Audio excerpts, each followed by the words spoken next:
Eu estava debruçado no chão de olho fechado, quando um espírito horrível desceu a escada rumo ao barraco que eu morava. Alto, magro, com roupas, uma roupa como se fosse uma roupa podre, preta. E ele não entrou pela porta, ele atravessou a parede do quarto. E eu vi ele entrando no quarto. E eu continuei no mesmo lugar. Misturou uma mistura de fé com medo, medo e fé. E eu comecei a orar e falei: Jesus, agora que eu não me levanto daqui de jeito nenhum. E eu não sei como que eu estou, de olho fechado eu estou vendo. O meu espírito estava vendo. E aquele espírito, pastor Nilson, foi até perto de onde eu estava orando. E eu orando aqui, ele parou do meu lado, ficou um tempo parado, depois ele se reclinou. Rosnou como se fosse um bicho. E gritou no meu ouvido: Adquira o seu Planner 365. Mapa bíblico para a leitura da Bíblia em um ano. Condição especial de lançamento, apenas R$ 19,90. Seja um mantenedor do nosso canal. Link na descrição. Mateus capítulo 7. Todo aquele, pois, que ouve as minhas palavras e as põe em prática, será comparado ao homem prudente que edificou a sua casa sobre a rocha. Desceu a chuva, transbordaram os rios, sopraram os ventos. Eu gostaria que todos vocês repetissem comigo: desceu a chuva, transbordaram os rios, sopraram os ventos. Vamos lá mais uma vez.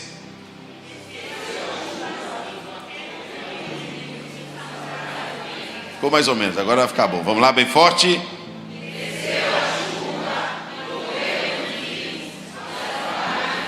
Vamos lá mais uma vez para ficar gravado.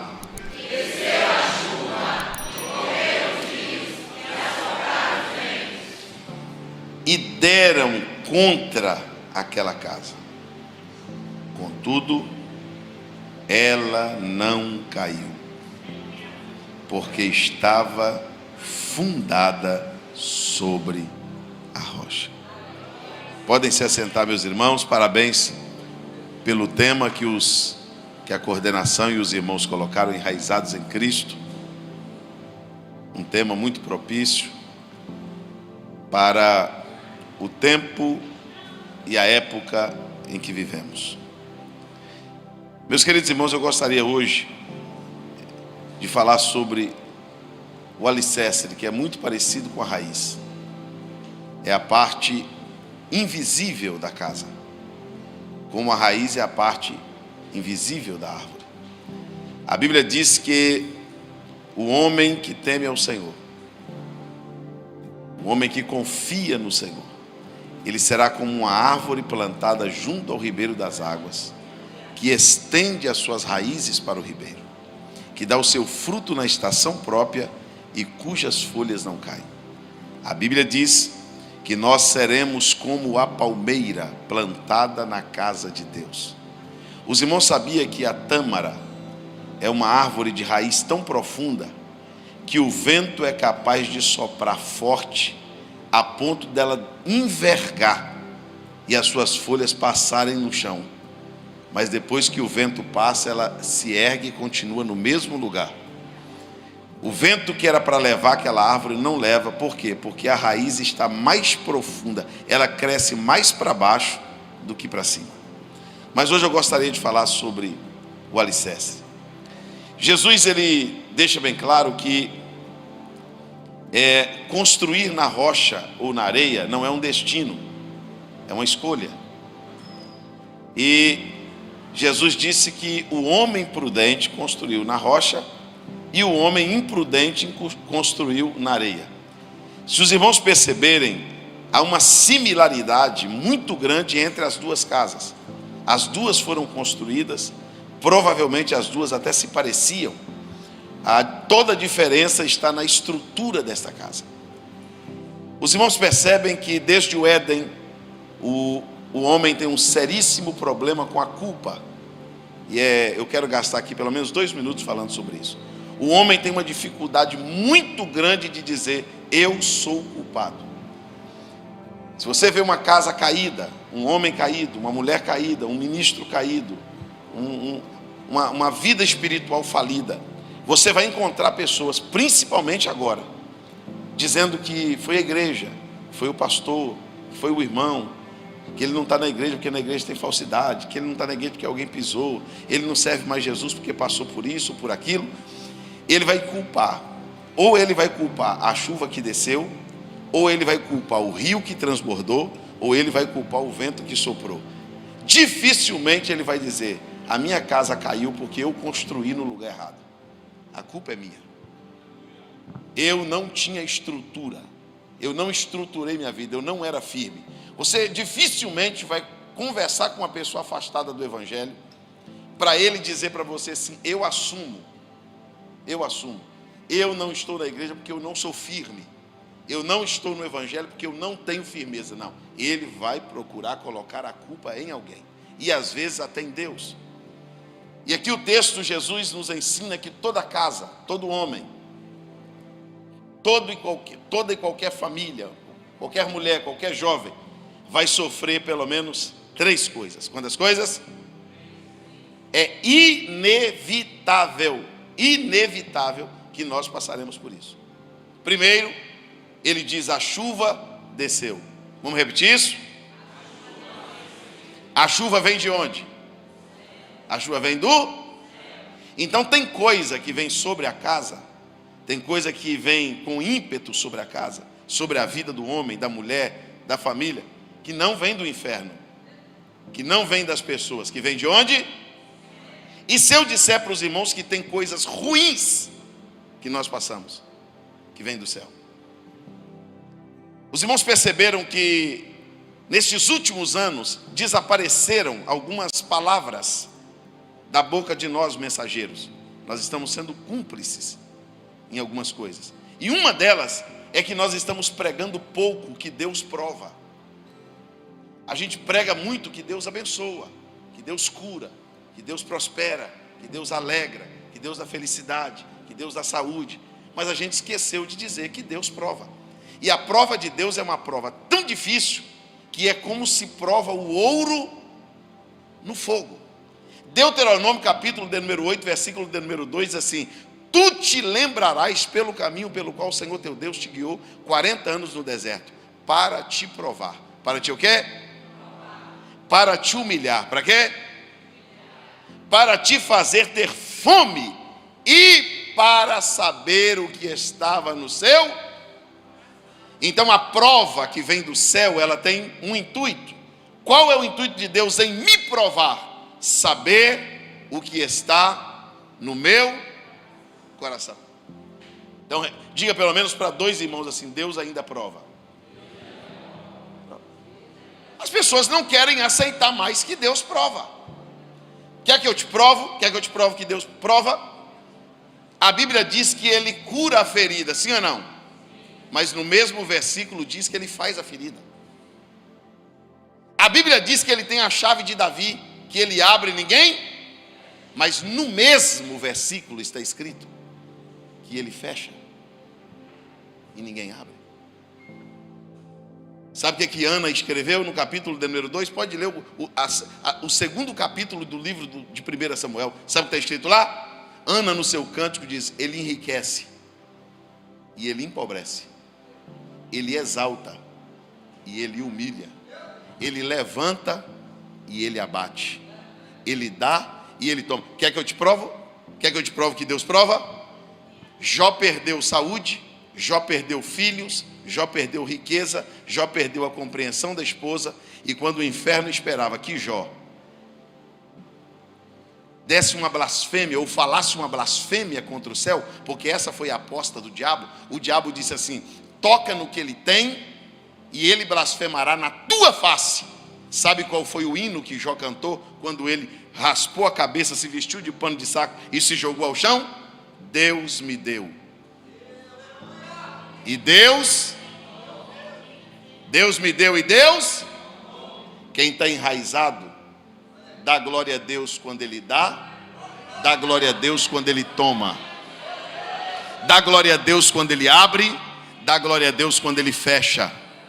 glorifica o nome dele quando tem saúde, glorifica o nome dele na enfermidade. Eu quero que você levante comigo as suas duas mãos aos céus. Você que entende que Deus ainda prova. Talvez você entrou aqui essa noite passando por uma provação, passando por um teste. Talvez Deus te trouxe aqui essa noite para te dizer: a chuva desceu e bateu no telhado da casa. Você está sentindo a casa tremendo, mas a casa não vai cair, porque Paulo disse que ele é fiel, ele é justo e ele não vai te provar acima da sua força. Então não tente entender, tente adorar. Quantos podem glorificar a Deus porque Deus ainda prova? Dê glórias ao nome de Jesus, porque Deus prova.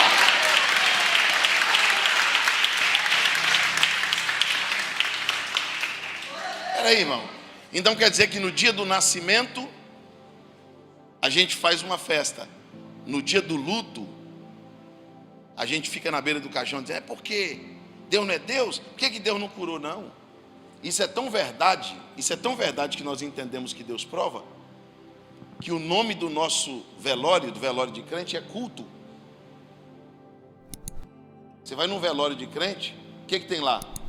Hino, pregação, apelo. Mas como que esse povo é maluco? Eles estão cantando no velório. Sim, a gente canta. Porque Deus deu, Deus tomou. Então quer dizer que quando Deus dá, eu abro um sorriso. Quando Deus toma, eu solto uma blasfêmia. Eu sou enraizado. E eu preciso entender que tem hora que Ele me levanta, tem hora que Ele me abate. Tem hora que Ele abre, tem hora que Ele fecha. Tem hora que Ele dá, tem hora que Ele toma. Verdade ou não é? Tem hora que Ele me coloca para sorrir, tem hora que Ele me coloca para chorar. Tem hora que Ele me coloca num lugar amplo, tem hora que Ele me coloca num lugar apertado. Tem dia que Ele deixa sobrar, mas tem dia que Ele só dá o suficiente. Mas independente do que aconteceu, do que Ele fazer, em tudo isso, nós vamos dizer isso: em tudo dai, em tudo dai, porque Deus em todo tempo é bom. Você consegue levantar comigo de novo as duas mãos? Só quem crê que Deus é bom. Segure as mãos levantadas. Você vai liberar um glória tão bonito agora. Deus é bom até quando Ele faz a gente chorar. Deus é bom, pastor Nilson, até quando a porta fecha. Deus é bom até quando as coisas dão errado.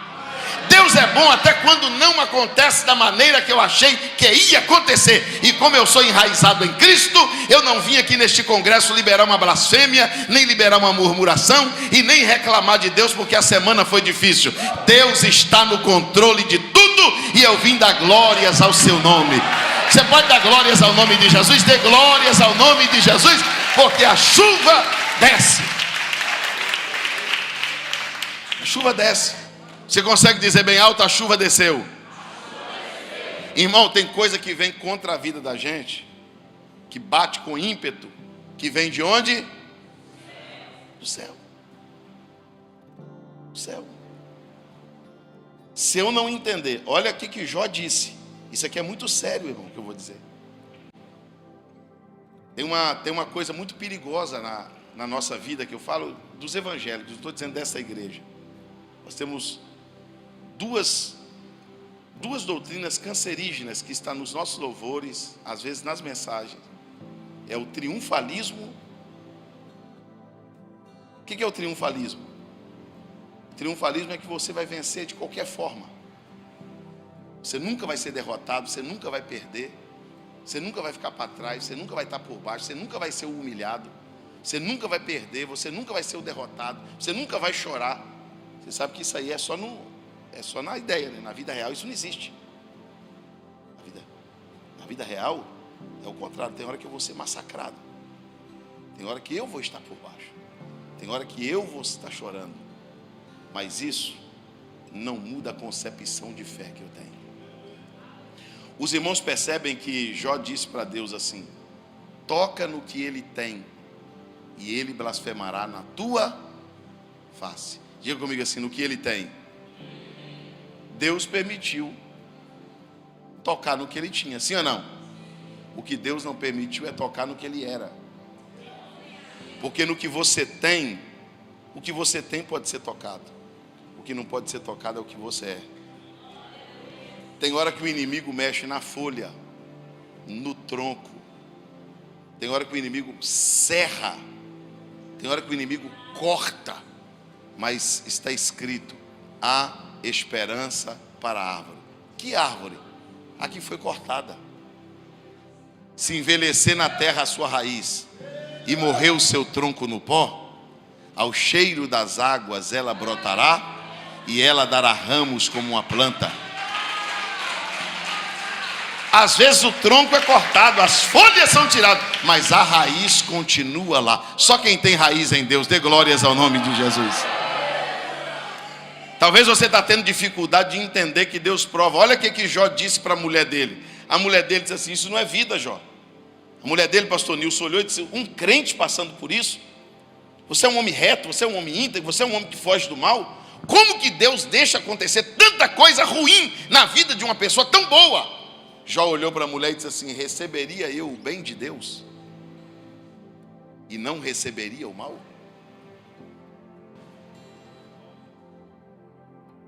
Receberia eu o bem de Deus e não receberia o mal?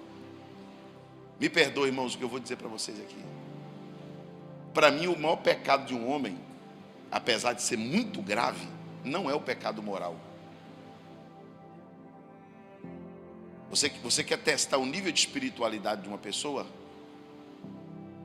Entrevista essa pessoa e pergunta para ela o que ela acha de Deus, o que ela pensa de Deus. Quando você diz a uma pessoa assim: eu não entendo Deus, pastor, Deus não é Deus, por que tem criança com câncer? Por que tem gente pobre?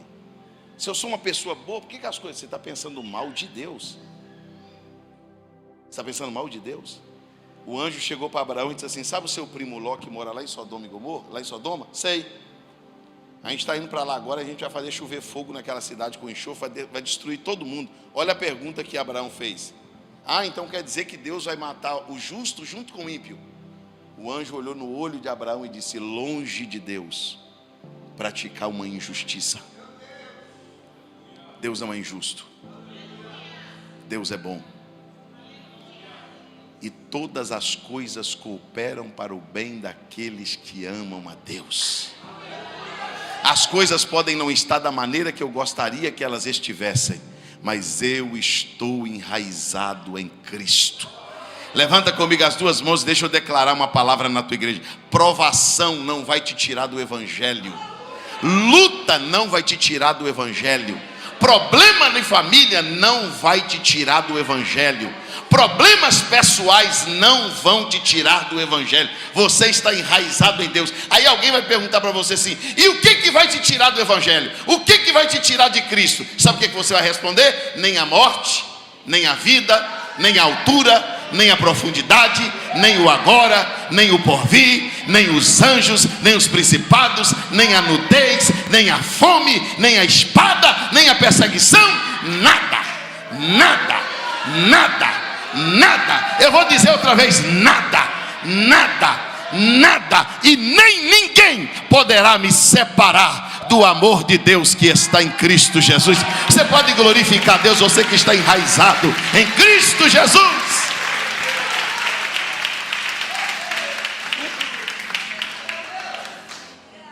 Diga comigo: transbordaram os rios. Os rios vêm de onde? De baixo. De onde vem o rio? A chuva cai no telhado, mas o rio vem no alicerce. Isso aqui pode representar as batalhas espirituais que enfrentamos. O inimigo, sempre que vem para derrubar uma casa, ele não vem no telhado da casa, ele vem no alicerce da casa. Os irmãos conhecem a história da figueira? Que o dono da terra passou e disse assim: pode cortar essa figueira, porque tem 3 anos que eu passo aqui e ela não dá fruto. Aí o vinhadeiro que cuidava da vinha disse assim: não, me dá esse ano para me cuidar dela. Cuidar o quê? Cuidar de quê? Ela é uma árvore, ela está plantada, ela parece estar bem. Ele disse: não, mas eu vou cavar e eu vou colocar adubo na sua raiz.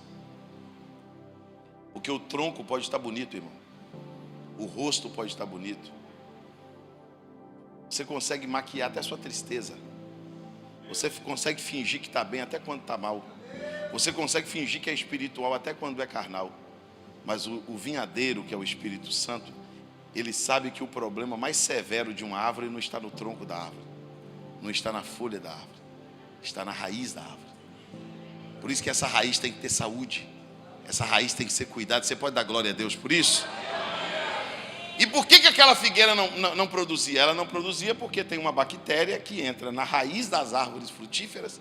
Ela deixa a árvore no mesmo lugar, um tronco bonito, com folhas bonitas, mas não frutifica.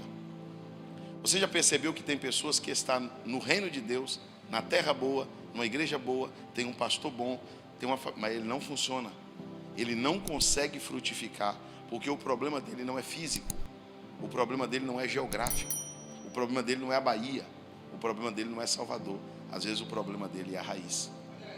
Mas o vinhadeiro vai cavar, vai cuidar dessa raiz, e essa árvore vai dar muito fruto para a glória de Deus. Irmãos, as perseguições malignas, elas são reais. Eu vou fazer uma pergunta aqui, eu vou chegar lá daqui a pouco, mas eu quero que você me responda com muita sinceridade. Quem aqui já teve batalha assim na vida de entender: isso não é físico, isso não é normal? Não, pastor, isso não é humano. Eu sinto que tem uma ação maligna. Já aconteceu de você estar em ambiente, do ambiente fazer você sentir o peso, um negócio, uma coisa estranha. Já aconteceu de você estar em casa assim, acontecer algumas coisas no meio da família, de você dizer: gente, isso não é normal. Isso não é normal. Você está na empresa, do nada se levanta uma guerra, uma contenda, você fala: não é normal. Você sente retaliações que às vezes o teu corpo sente. São as batalhas que nós enfrentamos, porque a nossa luta não é contra a carne nem sangue. A nossa luta é contra as potestades, é contra as hostes espirituais da maldade. A nossa luta é contra os demônios. E eles vêm no alicerce da casa, eles fazem o rio transbordar para a nossa casa cair. Os irmãos concordam comigo que tem tentação que aparece no teu caminho, que não é uma coisa da vida. Não, foi colocada, é uma arapuca, é coisa do diabo. Tem pessoas que te perseguem, não é porque você fez nada contra eles, não. É uma coisa satânica. Tem pessoas que trabalham contra você, tem pessoas que te odeiam, tem pessoas... Pastor, acontece coisas que não dá para entender. Tem pessoas que são perturbadas acordadas, são perturbadas dormindo. Pastor, eu passo uma luta tremenda, eu não sei que batalha espiritual é essa. É luta no trabalho, é luta na família, é luta espiritual, é luta financeira. Quem concorda que tem coisa que é espiritual? Quem concorda? Você concorda comigo que tem coisa que é espiritual? Você concorda que tem coisas que está acontecendo na tua vida que não são físicas, não são humanas, não são normais? E como que se vence uma batalha espiritual? Espiritualmente. Eu tive uma experiência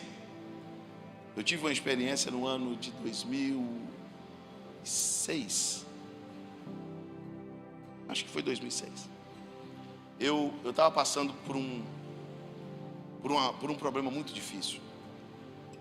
E eu tive uma sensação, pastor Nilson, que talvez você já teve. A sensação que está perdendo. Eu falei: eu vou perder essa batalha, está muito difícil. Sabe quando você sente que a sua força está se esvaindo? Sabe quando você sente assim: eu vou me entregar, não dá, eu não vou conseguir. Estava muito forte. Mas quando foi um dia, Jesus me deu graça e disse para mim: batalha, luta. Eu morava dentro de 2 cômodos, doado por uma irmã chamada Rita, que me colocou para morar, uma senhora, esposa de um ancião da igreja, e ela me colocou para morar numa casinha que tinha no fundo da casa dela. Tinha que descer toda uma escada, e lá embaixo ficavam os 2 cômodos. E o Espírito Santo disse para mim assim: batalha, que você vai ganhar essa batalha. Batalha, porque você vai vencer essa batalha. E eu fiz um propósito com Deus. Eu disse: eu vou orar enquanto eu aguentar. Eu só paro de orar quando eu não aguentar mais. É uma batalha. E em batalha a gente não pode dar moleza, mas batalha é batalha. Por que tem hora que você se torna uma presa fácil? Por que tem hora que você perde a batalha para o inimigo?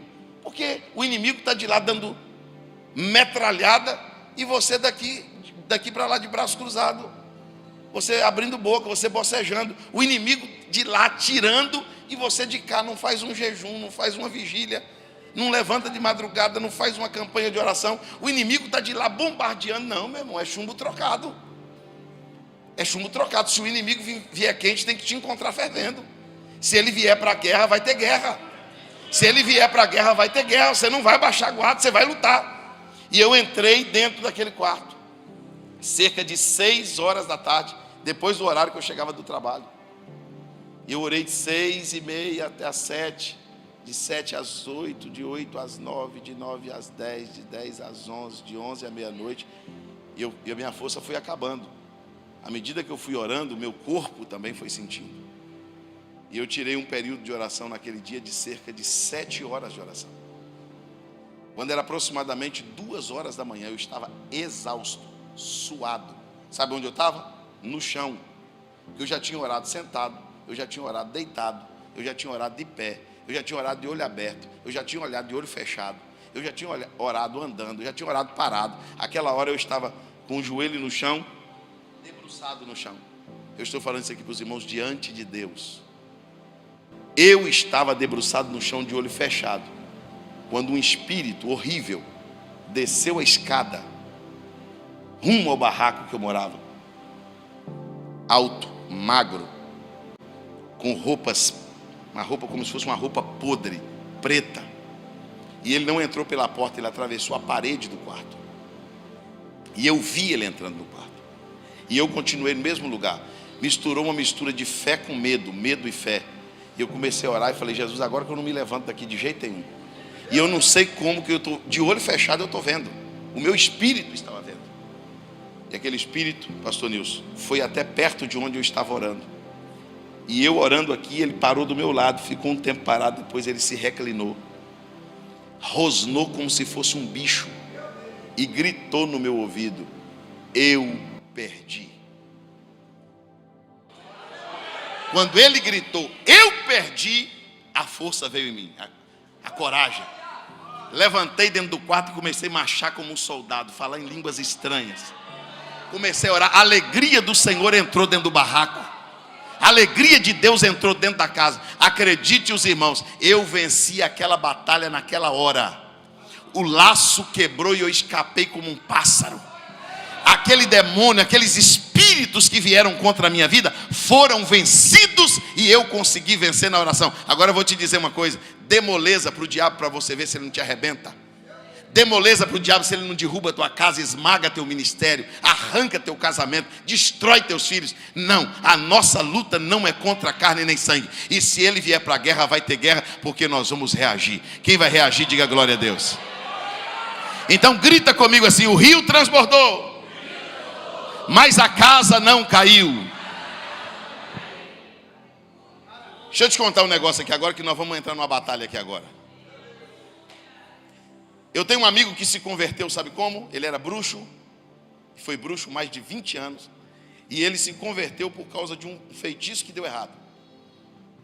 Ele se preparou muito tempo para fazer uma feitiçaria, e no dia de fazer a feitiçaria, os demônios apareceram para ele, mandou ele desmanchar tudo, que ele não ia poder fazer, porque não ia dar certo. Ele ficou indignado, porque ele tinha pago um preço muito alto, ele tinha se sacrificado, ele tinha se doado, ele tinha se gastado para fazer aquilo. E ele ficou muito bravo com os demônios e disse: não é justo isso, eu me preparei 1 ano e o trabalho não dá certo.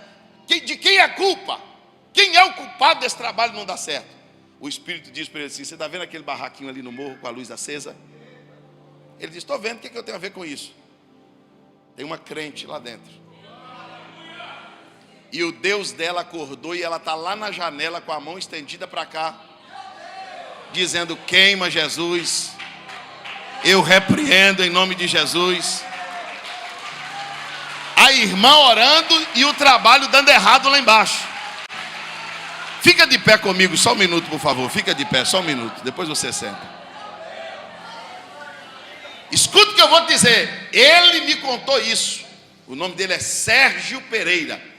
Ele me contou que o Espírito disse a ele assim: Sérgio, enquanto aquela mulher estiver guerreando em oração, o seu feitiço não tem força nenhuma.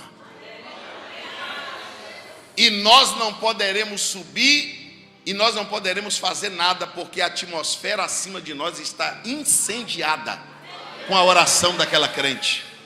Uma crente sozinha orando fez o trabalho de um feiticeiro, o trabalho de 1 ano, cair por terra. Você imagina enquanto nós estamos aqui essa noite. Você imagina na nossa oração agora quantas sepulturas Deus vai fechar nessa noite. Quantos livramentos Deus vai dar nessa noite. Quantas famílias Deus não vai visitar essa noite. O problema é que tem hora que a gente dá moleza, tem hora que a gente é passivo, tem hora que o inimigo está bombardeando e a gente está calado. Dê a mão para esse irmão que está do teu lado e diga para ele assim: vamos para a guerra agora. Levanta assim a mão dele lá em cima, levanta a mão dele lá em cima. Deus me trouxe aqui esta noite para te dizer: esta batalha só se vence guerreando. Os rios transbordaram, mas eu quero profetizar que a casa não vai cair. Os rios transbordaram, mas eu quero dizer que a feitiçaria não vai funcionar. Os rios transbordaram, mas eu quero profetizar que a praga não vai chegar na tua tenda. Deus vai te livrar do laço do passarinheiro. Deus vai te livrar da peste perniciosa. Vai cair 1000 do teu lado, 10.000 à tua direita, e tu não serás atingido. Tu és enraizado em Cristo. Não terás medo do terror noturno, nem da seta que voa de dia, nem da peste que anda na escuridão, nem da mortandade que assola o meu dia. 1000 poderão cair do teu lado, 10.000 à tua direita, mas ele está dizendo: tu não serás atingido. Os rios transbordaram, mas Deus levantou uma igreja triunfante. Os rios transbordaram, mas Deus levantou mulheres que estão reagindo. E Deus te trouxe aqui esta noite para te dizer: reage, minha filha. Reage, minha filha. Não deixe essa depressão te vencer. Não deixe essa luta destruir tua família. Não deixe essa inveja entrar pela porta da frente da tua casa. Não deixe esse demônio te derrubar nesse laço de adultério. Não permita que você se entre debaixo dessa arapuca e caia no laço do passarinheiro. Levanta a mão do teu irmão e fecha os olhos. Nós vamos guerrear agora. Derebaia seremintria, decoma na sui de reva xandarabacaia. Você vai começar a orar agora. Deus está dizendo: eu lhe dei autoridade para abençoar tua família em oração. O que está acontecendo na vida daquele teu filho não é normal. O que está acontecendo na vida daquela tua filha não é normal. Essas batalhas frequentes no teu casamento não são normais. Essas tentações constantes não são normais. Os rios transbordaram, os rios subiram, o rio veio no alicerce da casa. Mas Deus está te dizendo: eu te dei palavra, eu te dei autoridade, eu te dei meu sangue, eu te dei meu nome, eu te dei o Espírito Santo. Já tem alguém reagindo? Reage, reage, reage. Onde estão os crentes batizados com o Espírito Santo? Onde estão os crentes que falam em línguas estranhas? Onde estão os crentes que pisam serpentes, escorpiões e todo o poder do maligno? Deminácia, prominaia, canda, súria, debaria, forgia. Isso, vai orando. Ore mais um minuto. Ore mais um minuto. Deus está dizendo: é batalha, mas vai vencer. É batalha, mas vai ser vencida. É batalha, mas você vai ganhar. Churibicandarábia. Adquira o seu Planner 365. Mapa bíblico para a leitura da Bíblia em um ano. Condição especial de lançamento, apenas R$ 19,90. Seja um mantenedor do nosso canal. Link na descrição.